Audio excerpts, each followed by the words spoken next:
الحمدللہ رب العالمین والصلاة والسلام علی سید الانبیاء والمرسلین اما بعد فاعوذ باللہ من الشیطان الرجیم بسم اللہ الرحمن الرحیم السلام علیکم ورحمۃ اللہ وبرکاتہ۔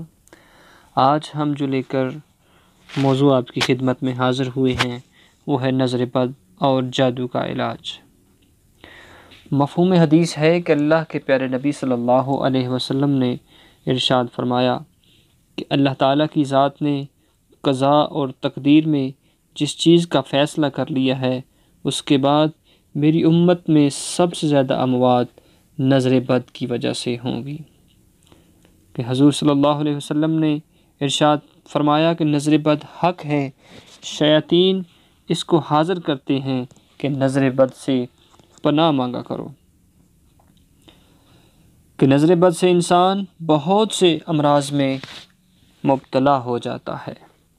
آج کے پرفتن دور میں ہمارے بہت سے عزیز و اقربا اس بیماری میں مبتلا ہے کہ بہت سے عاملین نے اس کے آثار جو بتائے ہیں میں وہ آج آپ کو بتاؤں گا۔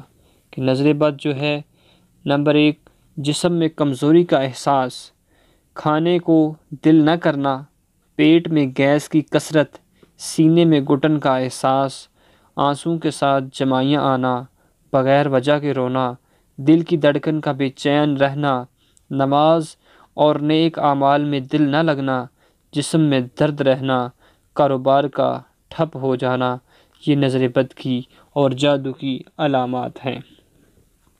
کہ حضرت ابو سعید خدری رضی اللہ تعالی عنہ ارشاد فرماتے ہیں کہ حضرت جبرائیل علیہ السلام حضور اکرم صلی اللہ علیہ وسلم کی خدمت میں حاضر ہوئے اور عرض کیا، یا رسول اللہ صلی اللہ علیہ وسلم، کیا آپ اپنے جسم میں بیماری محسوس کرتے ہیں؟ تو حضور صلی اللہ علیہ وسلم نے ارشاد فرمایا ہاں۔ تو جبرائیل علیہ السلام نے یہ دعا پڑھی جو کہ بہت ہی مشہور ہے۔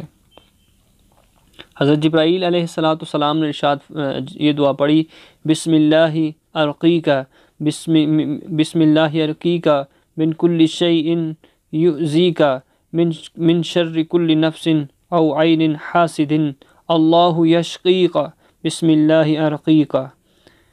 تو اس دعا کو آپ نے پڑھنا ہے، حسب توفیق صدقہ دے کر عمل شروع کریں۔ ہر نماز کے بعد اول و آخر درود پاک پڑھ کر یہ دعا پڑھیں اور حضور اکرم صلی اللہ علیہ وسلم کی بارگاہ میں ہدیہ کر دیں اور مریض کے جسم پر دم کریں۔ تو ناظرین، آپ کے تعاون کا شکریہ۔ اگر ویڈیو اچھی لگی ہے تو اس کو لائک، شیئر اینڈ سبسکرائب ضرور کیجیے گا۔